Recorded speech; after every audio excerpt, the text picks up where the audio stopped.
तर चला मैत्रिणींनो, कांचन रसोई घरमध्ये आपलं स्वागत आहे. आपण बनवूया आज आलू मटर टिक्की. तर आलू मटर टिक्की बनवण्यासाठी लागणारे साहित्य. तर हे आपण आलू पूर्ण उकडून घेतलेले आहे आणि बारीक करून घेतलेले. आता हे थंड आहे, अजून बारीक होईल ते मळून घेतल्यावर. आणि हा रवा भिजत टाकलेला आहे अर्धा तासापूर्वी.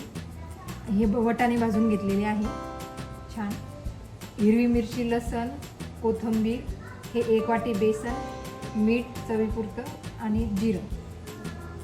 हे आहे कॉर्नफ्लॉवर आणि हे आहे ब्रेड क्रम्स. हे आपल्याला कोटिंगसाठी लागणार आहे. आता आपण मिरची, लसण, कोथिंबीर आणि जिरं हे आपण मिक्सरमध्ये बारीक करून घेऊ.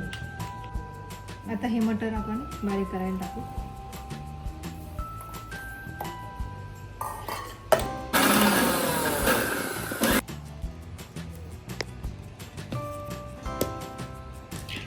हे बघा छान झालेलं आहे बारीक, जास्त बारीकही नाही.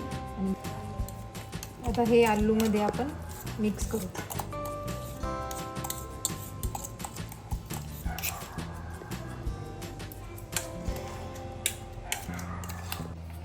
हे आपण रवा भिजवून ठेवलेला आहे हा बारीक करून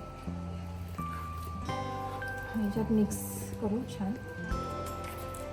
थोडं मीठ,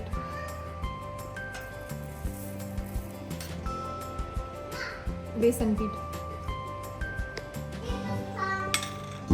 कोथिंबीर. आता हे मस्त आपण आता हाताने मळून घेऊ.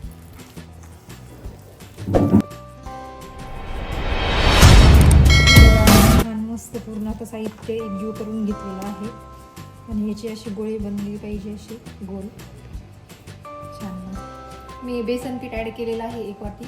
तुम्ही मैदा पण ॲड करू शकता, पण हेल्थसाठी मैदा चांगला नाही आहे खाण्यासाठी, त्याच्यामुळे मी बेसन पीठ ॲड केलेलं आहे. हे आपलं आलू मटरचं तर टिक्कीचं पीठ पूर्ण तयार आहे.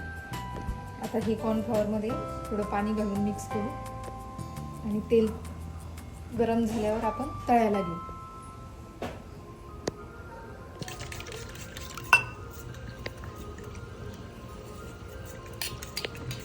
हे कॉर्नफ्लॉवर खाली चिटकून बसतं मैत्रिणींना, त्याच्यामुळे याला असं पूर्ण हलवत राहायचं. चला हे तेल लावून घेऊया. याचे बॉल्स पण असं बनवू शकता किंवा असे चापट पण करू शकता. हे तर झालेलं आहे आपलं बनवून. हे आता हे कॉर्नफ्लॉवरचं आहे पाणी बनवलेलं आपण, याच्यात असं थोडं डीप करायचं. हे ब्रेड क्रम्स आहे, त्याच्यामध्ये थोडं असं लावून घ्यायचं. पूर्ण भारी स्टफिंग झाली पाहिजे.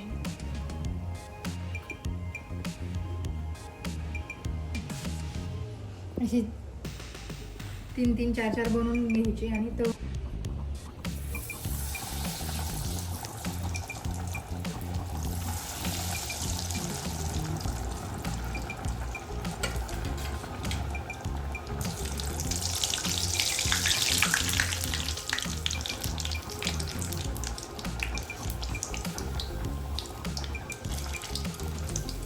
हे बघा असा छानसा मस्त कोटिंगचा कलर येतो.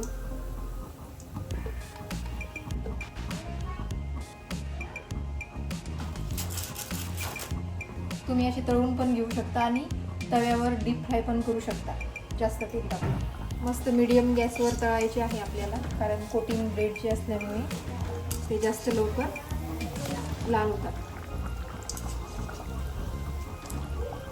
आणि हे आपण साहित्य पूर्ण बटाटे उकडून घेतलेले आहेत, वाटाणे पण भाजून घेतलेले आहेत.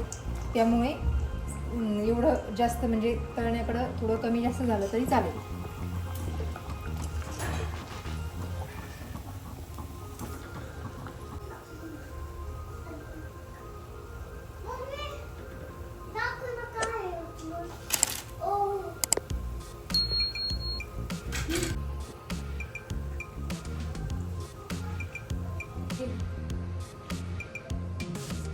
हे बघा छान मस्त आपले तळून झालेले आहे आलू टिक्की. मस्त आपण टोमॅटो सॉस किंवा शेजवान चटणीसोबतही आपण खाऊ शकतो. ही बघा छान झालेली आहे ही मस्त आपली. आता ही आपण आलू टिक्की अशी पण खाऊ शकतो आणि बर्गरमध्ये सँडविचमध्ये पण आपण ही करू शकतो. म्हणजे सँडविच पण बनवू शकतो आणि बर्गरमध्येही यूज करू शकतो आलू टिक्की.